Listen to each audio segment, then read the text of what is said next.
Hey everyone, what's up? And thank you for joining me today. If you're here right now, I don't believe it's by accident. I don't think it's by choice. I believe it's alignment. I believe this message found you exactly when it was supposed to because there's some conversations that don't just inform us, they transform us. I want to welcome you to this podcast, Life After Death. And before I go any further, I want to tell you what this podcast is really about. This isn't a podcast about becoming someone new. It's actually about issuing a factory reset. It's about identifying the beliefs, patterns, survival mechanisms, outdated systems that were installed through life. Responsibility, trauma, pressure, success, failure, relationships, expectations, and intentionally removing what was never supposed to lead you in there in the first place. Because I don't believe transformation is about becoming someone else. It's about returning to who you originally were designed to be before life taught you how to survive.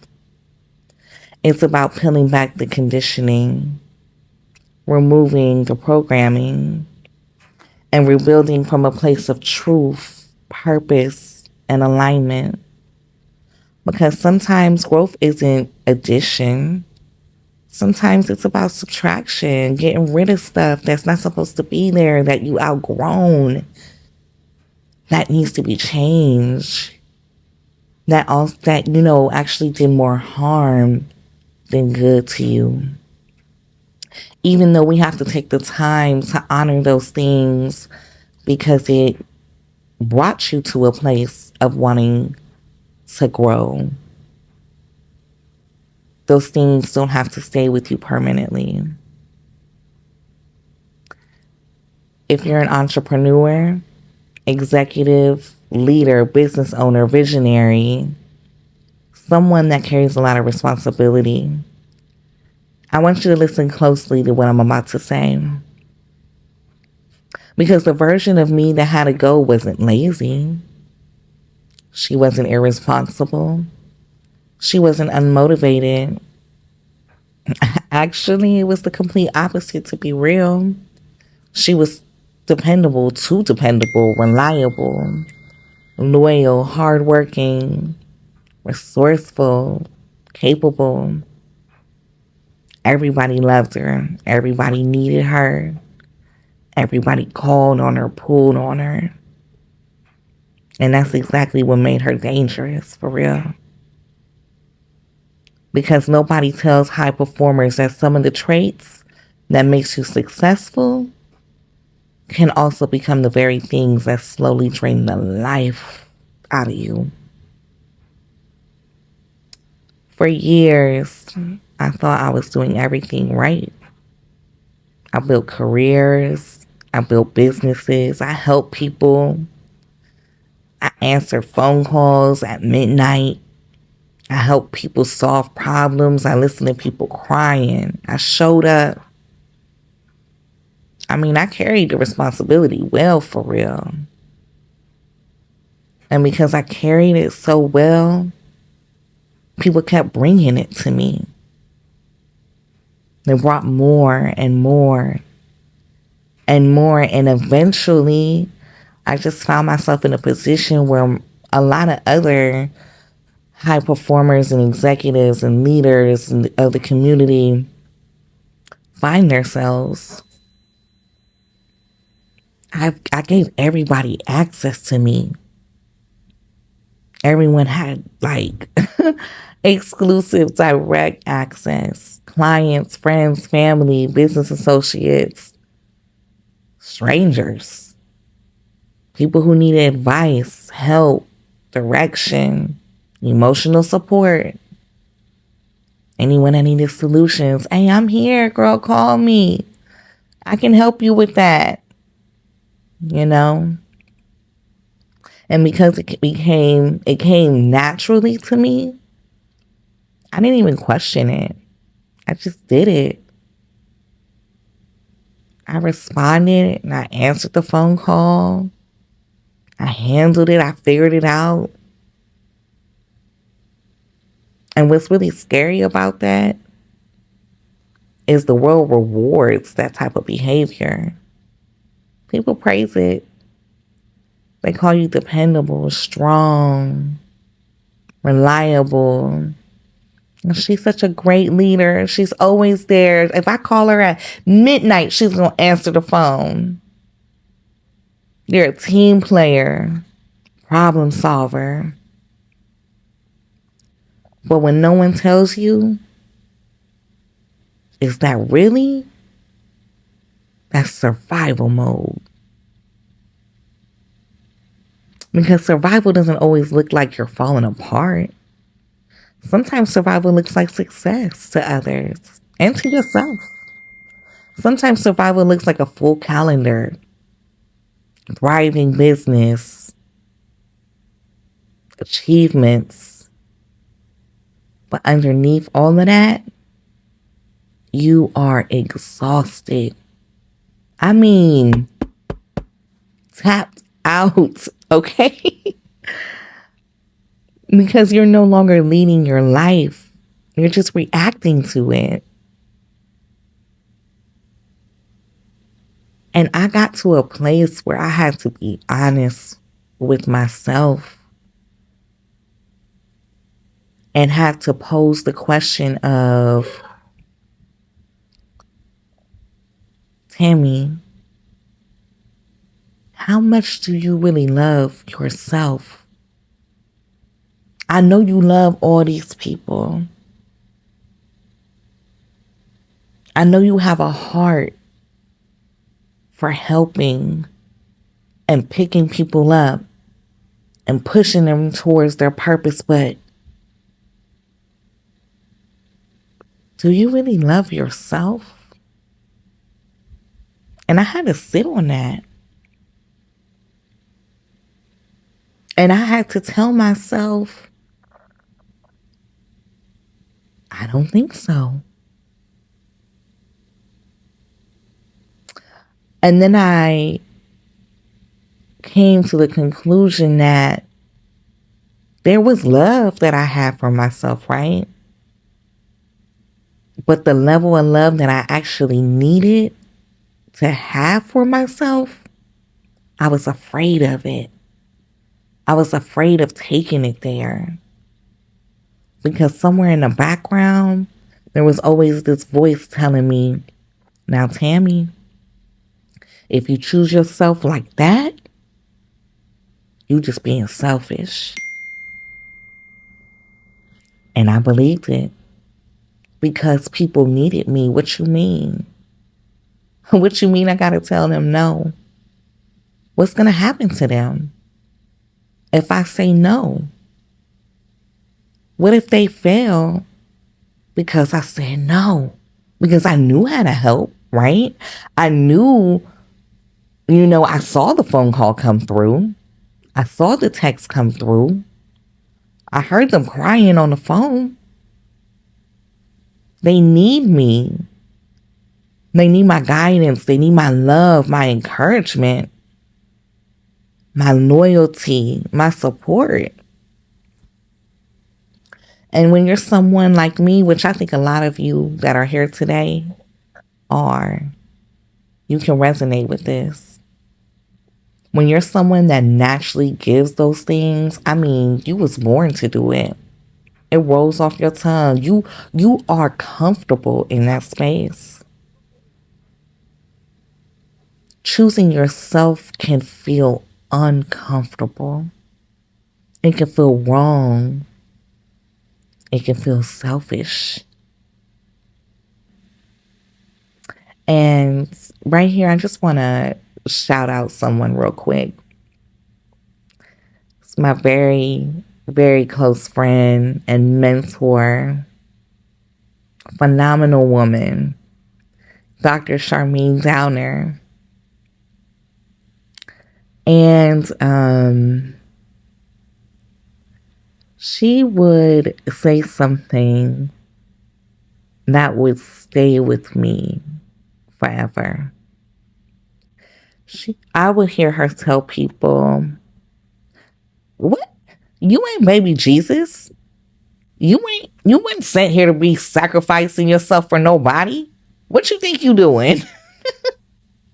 And even though she never directly said that to me, it was still a seed that got planted inside my soul.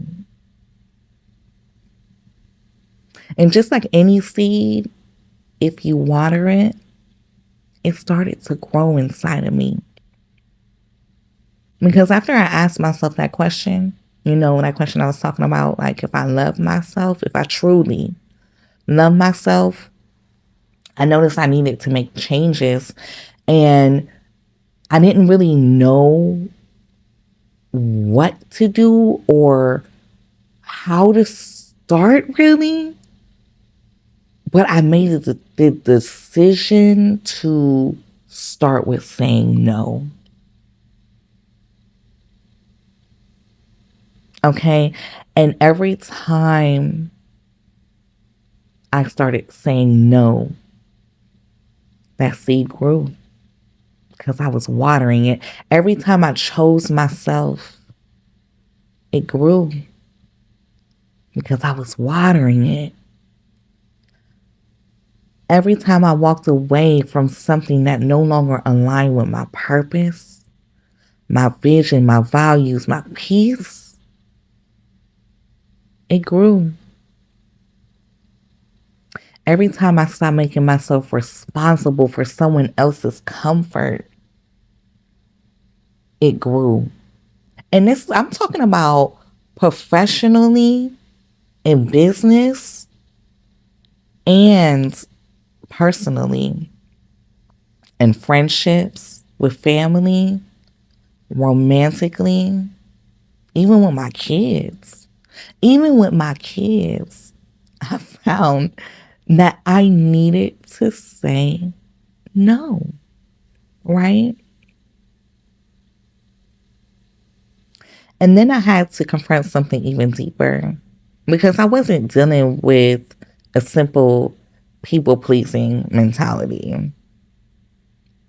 It was a whole operating system that I was operating from, out of, should I say. And it was a survival based operating system. And the reason I know that entrepreneurs and executives struggle with this so much is because we're often rewarded for it. I mean, just think about it, right? How many times have you said, I handle it, I got it, I'll do it, just send it to me, I'll make it work? That sounds productive. That sounds like a team player. That seems like you got it all together. You know what's best. You know how to do it. But it's actually programming, overfunctionality, overfunctioning, I'm sorry, and it becomes your identity. Being needed becomes an identity. Being accessible becomes an identity. And once something becomes an identity, you just stop questioning it because you become it. That's why this episode is called The Invisible Operating System, because you don't see it. You don't even realize the system is running. You think, this is just who I am. I'm helpful. I'm dependable. I get shit done. No, that's not it. It's who you've practiced becoming, who you practice being. And those are two different things. That being who you are and who you became, right? I needed a system upgrade. not more motivation, not another inspirational quote, not another productive hack. I needed a complete different way of operating. At its simplest level, survival reacts. But when you choose sovereignty, sovereignty chooses. So what I started doing was operating out of sovereignty. So my mission for myself was survival to sovereignty operating shift. And I know it might sound, oh, girl, that's too technical. That's too much. You putting too many words to it. No, I'm telling you, for people like us, we have to put ourselves on certain missions. And what's wrong with assigning one to yourself for yourself? Sovereignty evaluates alignment. Survival just says yes automatically. Survival runs on urgency. Sovereignty runs on intention. Survival spreads energy everywhere. Sovereignty allocates energy strategically. And you already know everybody pulling on your energy. Everybody wants a piece of it. And you just handing it out like it's cheap. But your energy is exclusive. It's expensive. It's VIP. Start acting like it. Start honoring the energy that you hold.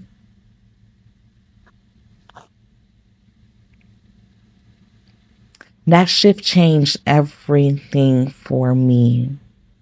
I mean, it wasn't overnight at all. It wasn't magic and it wasn't perfect.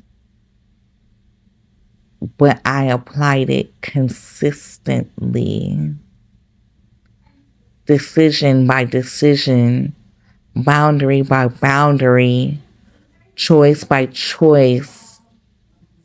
Because healing may start the journey, but systems sustained it.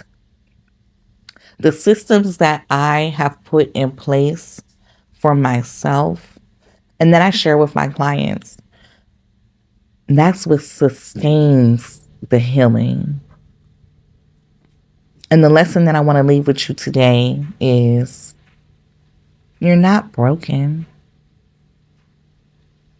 You're not failing. You do not need to become someone new, someone else. But you may need to examine the operating system that you've been running your life by. So this week, I want you to do something. I'm going to make it simple. I call it the invisible operating system audit.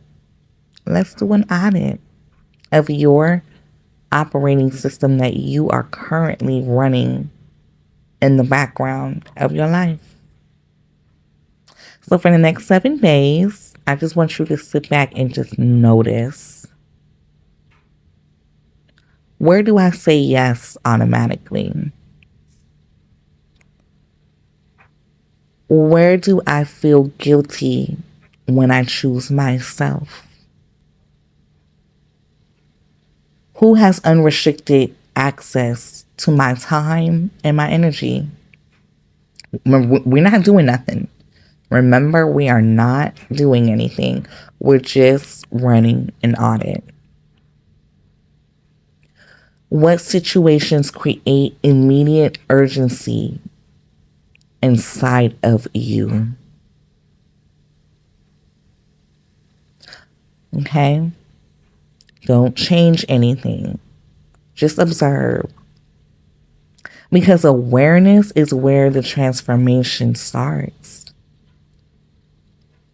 And if this conversation resonated with you, this is exactly why I created the Be Intentional ecosystem and the Survival to Sovereignty. You'll find all of these resources. I have books and places where you can schedule your one-on-one with me. If you're interested in coaching, just go to beintentional.com. I'll put a QR code for those watching on YouTube and those that may catch a clip on TikTok or anything. You'll see a QR code, but it is BEN. So you're going to drop the INTENTIONAL.com. And you're able to get some of the resources there. But start paying attention to that system, that invisible system that's running in the background for you. Because healing may have started the journey, but systems sustained it. Because I didn't heal by accident. I had to be intentional. And until next time, be intentional.